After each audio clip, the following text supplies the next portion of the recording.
Let me ask you something. You ever met a guy, average looking, nothing crazy going on with him on paper, and yet women are drawn to him like he's got some kind of invisible gravity, like he walks into a room and something shifts? Girls lean in when he talks. They remember the things he says. They text him first.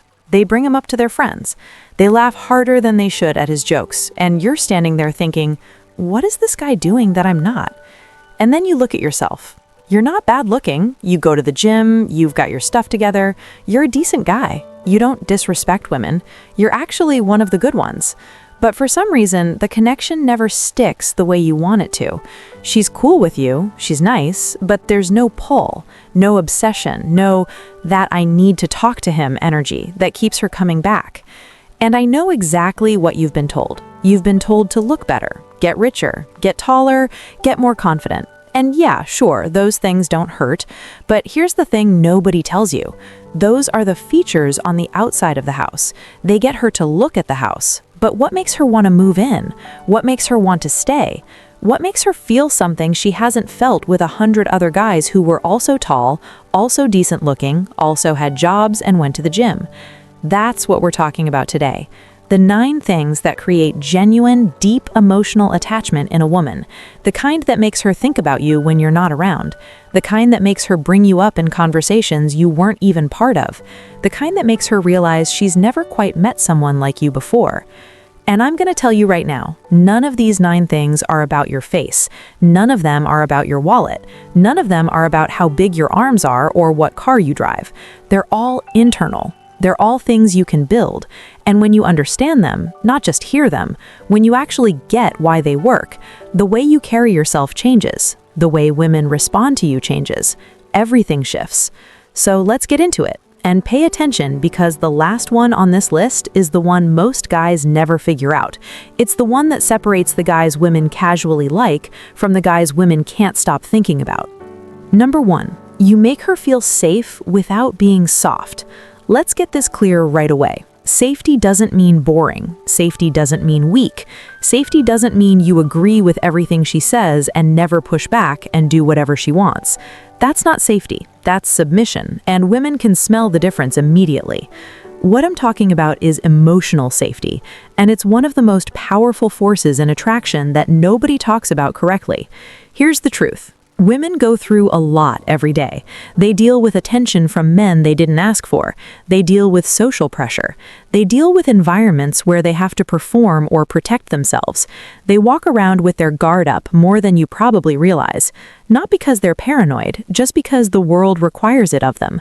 So when a woman encounters a man who makes her guard come down, not through tricks, not through manipulation, not through pretending, but through genuine, consistent, grounded energy, it's like taking off a backpack she forgot she was wearing. She exhales, she loosens up, she becomes more herself. And here's the thing. People get deeply attached to the places and people where they feel most like themselves. So what does emotional safety actually look like in practice? It looks like this. You don't freak out when she says something unexpected. You don't go cold when she's in a bad mood. You don't punish her with silence when things get uncomfortable. You don't explode over small things. You don't react with jealousy every time a guy's name comes up. You're not a walking, unpredictable storm that she has to constantly manage and tiptoe around. You're the opposite. You're the guy who stays steady. She can tell you something real, something she's embarrassed about or something she genuinely thinks, and you don't make her feel stupid for it. You don't immediately try to fix it or dismiss it or one-up it with your own thing. You just take it in. You're present with it.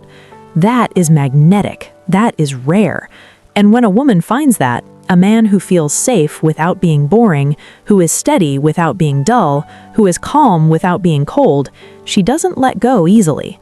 Here's the flip side. The men women pull away from fastest are the emotionally unpredictable ones. The ones who are sweet one day and cold the next. The ones who go from laughing to irritated in 30 seconds and she can't figure out why. The ones who are always in some internal battle that leaks out into every interaction. That emotional unpredictability doesn't create excitement, it creates anxiety, and anxiety destroys attachment. Safety is the foundation. Everything else we're talking about today builds on top of it. Get this one right, and everything else works better. Number 2, you have a life she wants to be part of, not a void you want her to fill. Pay attention to this one, because this one wrecks a lot of guys without them knowing it. There's a version of loneliness that masquerades as romantic investment. It looks like this. You really like her, you want to spend time with her, you want her to be your person, and so you revolve everything around her.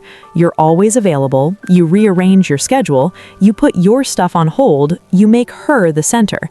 And it feels like that should be attractive. It feels like showing her you care. But here's what she's actually feeling on the other end of that: pressure, weight, and something that feels less like love and more like need. Here's the real thing, bro. Women don't want to be your whole world. They want to join your world. There's a massive, massive difference. The men who create the deepest attachment are the men who already have a full life going on. They've got their work, their mission, their friends, their hobbies, their routines. They're going somewhere. They have things that matter to them beyond whatever's happening romantically. They wake up with purpose and they go to sleep having done something real with their day.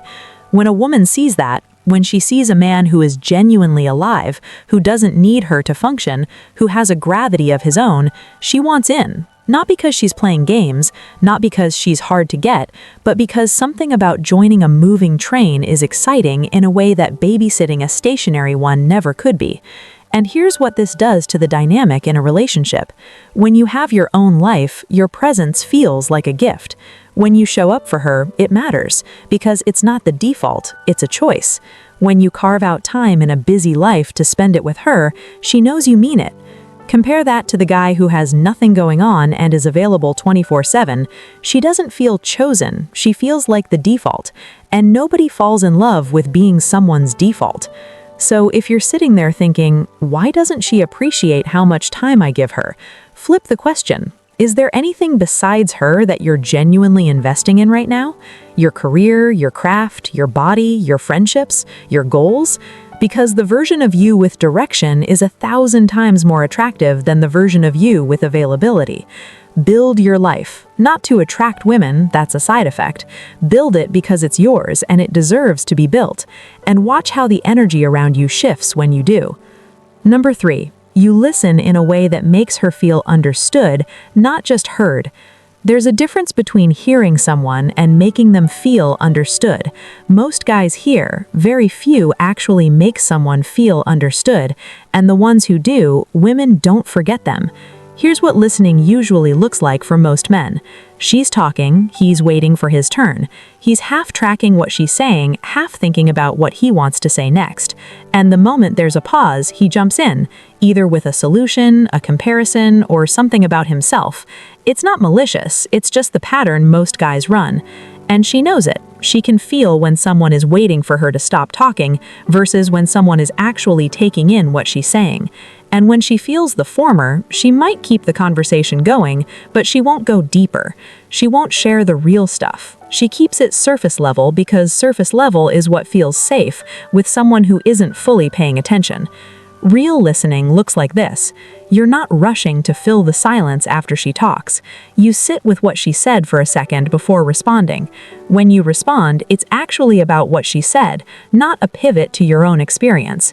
You ask the follow-up question that shows you were tracking. You remember the details and bring them up later. She mentions offhand that she's been stressed about something at work, a project, a difficult coworker, something she wasn't sure she could pull off. 2 days later, without her prompting, you ask how it went. That is not a small thing. To her, that's enormous, because what it signals is, I was paying attention. You matter enough to me that what you said stayed with me. That creates attachment, deep, real attachment. Because in a world full of people half listening to each other through screens and distractions and their own internal noise, finding someone who actually receives you fully, who makes you feel like what you say matters, is genuinely rare. And here's the twist. Most guys think great conversation means being interesting. It actually means making the other person feel interesting. When she walks away from a conversation with you feeling like you actually saw her, not just the surface version, but something real, she is going to want more of that. She is going to keep coming back. Listen more than you speak. Remember what she says. Ask questions that go one level deeper. Stop trying to perform and start trying to receive. This alone will set you apart from 90% of men she's ever talked to. Number 4, you challenge her in a way no one else does. Women get bored of yes men fast, faster than you'd think. The guy who agrees with everything she says, who laughs at every joke whether it's funny or not, who changes his opinion the moment he senses she disagrees, that guy feels safe in the wrong way. He doesn't create any friction, and friction, the right kind of friction, is what keeps attraction alive. Let me explain what I mean by the right kind. I'm not talking about being contrarian, I'm not talking about arguing for the sake of it, or being difficult, or making everything a debate. That's annoying. That's not it. What I'm talking about is this. You have your own perspective, your own taste, your own opinions that you've actually thought about, and when she says something you don't agree with, you say so.